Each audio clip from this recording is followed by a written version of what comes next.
Bueno, para crear capas en tu dibujo, una vez que recordar, bueno, creamos con la plantilla de dibujo y elegimos nuestras unidades. En este caso, pues estamos manejando unidades imperiales o de sistema inglés, entonces ahorita no hay problema de modificar las unidades. Para crear capas, puedes ejecutar el comando layer o layer palette, cualquiera de los dos. Y se crea lo que es, bueno, se inicia lo que es el gestor de capas, el cual es una paleta flotante. Y normalmente hay, cada plantilla tiene dos capas por defecto, que es la capa 0 y la capa Def Points. En estas capas, por práctica o ya en la práctica, se recomienda que no dibujes en ninguna de estas y que crees y gestiones tus propias capas. Normalmente la capa por defecto es la capa 0 y la capa Def Points es digamos una capa interna del que gestiona el mismo archivo, y esta aparece ya cuando creas una capa nueva o guardas el archivo por primera vez. Ya de ahí van a estar, estas no las puedes eliminar, y bueno, también no se recomienda modificarle nada de propiedades ni colores. Entonces, nuevamente tienen su propio color. Bueno, cada capa tiene color, tipo de línea, propiedad de línea y transparencia, entre otras propiedades que todas se pueden cambiar al gusto o en el momento que sea. Entonces, para crear una capa tenemos todas estas opciones que están en la parte superior, digamos que en medio. Para crear una capa se puede dar clic en que tiene una especie de sol o destello, o presionar Alt N. Al momento de crearla es importante ver en qué capa, la capa seleccionada, porque digamos que cuando creas una capa toma todas las propiedades de la capa seleccionada. Entonces, por ejemplo, aquí esta capa también va a tener el color 140, no se va a poder imprimir, y tiene, bueno, las opciones de línea continua y de la calidad de línea por default. Entonces aquí, por ejemplo, podemos borrar esta, y si seleccionamos la capa 0, y creamos una nueva capa, ahora al momento de que la seleccionamos, tomó las propiedades de la capa 0. Entonces ahora se crea con el color blanco y bueno, con el tipo de línea continuo y el grosor por default. Aquí podemos cambiar el nombre, lo podemos cambiar en el momento que queramos. En este caso, por ejemplo, por mi profesión, normalmente se crea la capa de muros, se asigna un color. Aquí aparecen bueno, al momento de darle clic aparece toda la capa, toda la paleta de colores. Son 255 colores que están enumerados desde el 1 hasta el 255. Los primeros 7 colores tienen nombre, y de ahí en adelante pues ya solamente son números. Entonces, como pequeño dato, el color 1 y el color 10 son iguales, es el mismo tono. De ahí le va sumando cada 40 números o 40 dígitos, y tienes el mismo número, al menos del 1 al 7. Digo, perdón, del 1 al 6. Entonces, por ejemplo, el 1 es igual al 10, el 2 es igual al 50, el 3 es igual al 90, el 4 es igual al 130 y así sucesivamente. Perdón, es al 170, y el 6 es al 220. Es el mismo tono. Puedes elegir el que sea. Están las opciones de color de índice, digamos que ya están preestablecidos, o color verdadero en el cual puedes elegir el color, o otra vez, bueno, paletas ya definidas. La diferencia entre el índice, el color de índice o el color verdadero, es que al momento de imprimir y utilizar los diferentes estilos de impresión, cuando eliges color verdadero se van a imprimir siempre en ese tono sin importar el estilo de plumilla o el estilo de impresión que elijas. En este caso, pues si al momento de elegir el color de índice, pues puedes modificar o puedes cambiar el tono a pesar de, por ejemplo, si eliges puedes configurar para que en lugar de que se imprima azul, se pueda imprimir en gris, en negro, en rojo, en cualquier color. Eso ya son configuraciones avanzadas. Pero por ejemplo en este caso vamos a elegir el número 10. El estilo de línea, o bueno, el tipo de línea. Hay diferentes tipos. Puedes, aquí hay algunas por defecto. Puedes cargar más. Te aparece aquí. Y ahora algo muy importante, si para digamos estilos, o bueno, si vas a elegir unidades métricas, se recomienda utilizar o solamente las que digan ACAD ISO o las que tienen nombre. Se recomienda utilizar solamente, digamos que una familia, por así decirlo, o solamente usas ACAD ISO, que estas son para unidades decimales, o las unidades o los que tienen nombre para sistema imperial. Lo más común es que siempre se utilicen las que tienen nombre. Si utilizas, ¿cuál es la diferencia entre ACAD y las que tienen nombre? La escala. Entonces se llega a haber problemas de representación, porque a veces el tamaño de punteado, por ejemplo de punto y línea, en el espacio modelo se ven de un tamaño y en el layout se ven de diferente tamaño. Entonces, bueno, surgen esos problemas, pero se pueden ir corrigiendo. Por costumbre se eligen las que tienen nombre. Por ejemplo, bueno, en este caso puedo utilizar Dashed o Dashed 2. Aquí, por ejemplo, si aquí doy OK, se va a seguir en línea continua porque no he seleccionado la línea Dashed.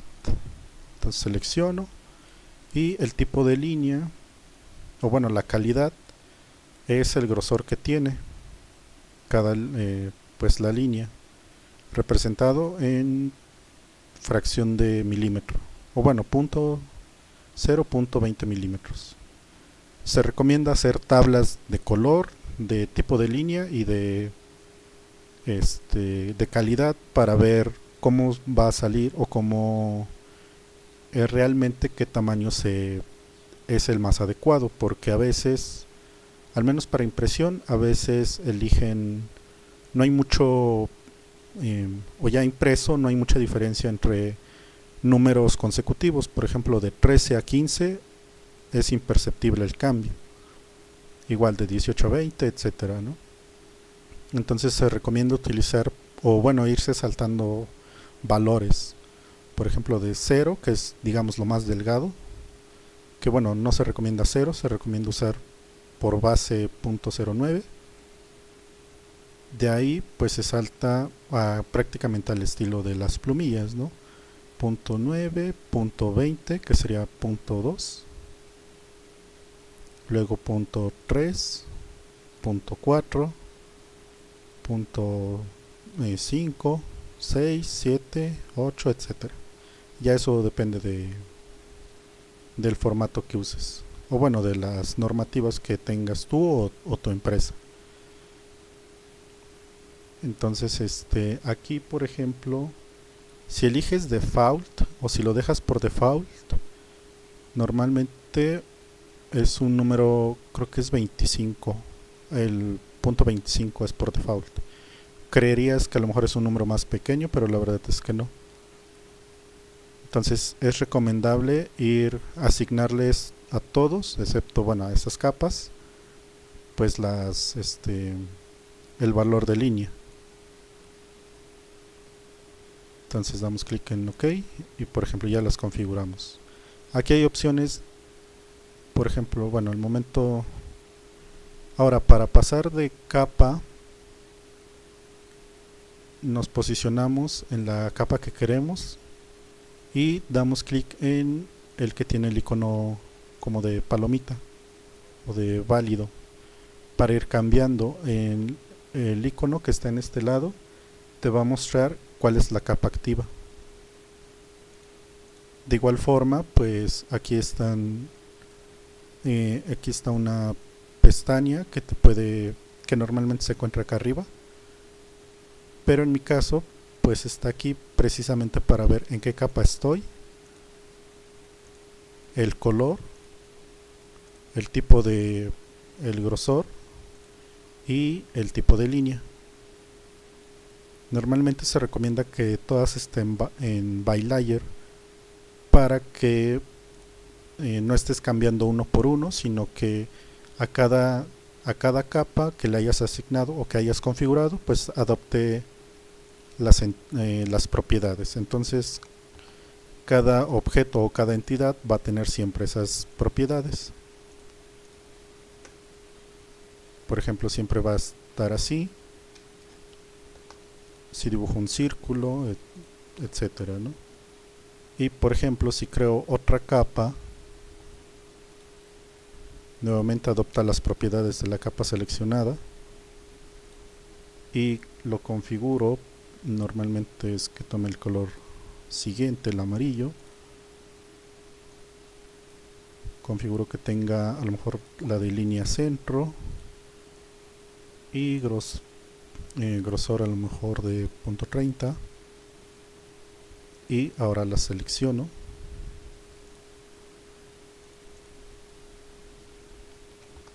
Entonces ahora las nuevas entidades pues van a tener esas propiedades. Nuevamente, como sé en qué capa estoy, pues se va con estas, o bueno, se puede ver con esta paleta o con esta ficha. Para cambiar de capas podemos desplegar esta lista donde están todas las capas e ir cambiando. Por ejemplo, ahora estoy en muros, vuelvo a dibujar, cambio a la capa, o bueno, layer 1, vuelvo a dibujar. ¿Qué pasa si inconscientemente, o bueno, quizás por error, a lo mejor quería dibujar, voy a dibujar una polilínea,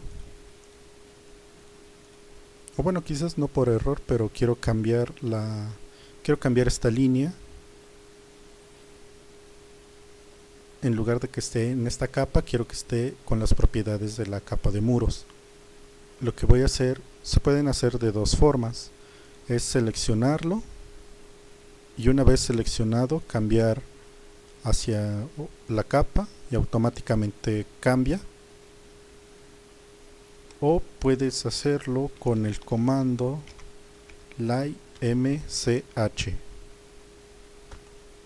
das un enter y nuevamente puedes seleccionar los objetos, das un enter y seleccionas un objeto que esté en la capa que tú quieras, en este caso por ejemplo en esta amarilla, y se cambia automáticamente. Esto es útil porque a veces entre más complejo es el dibujo, tiene más capas y a veces nos olvidamos de cuál está, ¿no? Entonces es más rápido hacerlo por el comando que ir desplegando la lista. De ahí hay aquí hay varias opciones o varios iconos, el cual primero, que parece un foco, es apagar la capa, el cual oculta las entidades que hayan sido dibujadas. Si estás en esa capa te va a decir que bueno, em, te va a preguntar si quieres apagarla o no, porque si sigues en esa capa, al momento de dibujar, pues van a quedar ocultas los objetos. Entonces, por ejemplo, en este caso sí, y pues ya se ocultaron. La capa la propiedad o este icono que es un sol o es digamos, se vuelve como un hielo, una especie de hielo, de copo de nieve. Es similar al comando de encender, o bueno, la propiedad de encender o apagar la capa, solamente que esto se hace porque cuando los equipos no eran muy potentes, digamos que al momento de apagar o bueno, de congelar la capa, este, además de que se apagaba, se descargaba eh, esa, ¿cómo decirlo? Pues se descargaba el trabajo de estarlo dibujando en la memoria, directamente en la memoria RAM. Entonces eso hacía que el dibujo fuera más fluido. Esto pues ya es prácticamente ya no es útil o ya no se nota la diferencia por la potencia de los equipos. Entonces esa es la pequeña diferencia, pero pues actualmente puedes utilizar uno u otro sin problemas o ¿cómo decirlo? Pues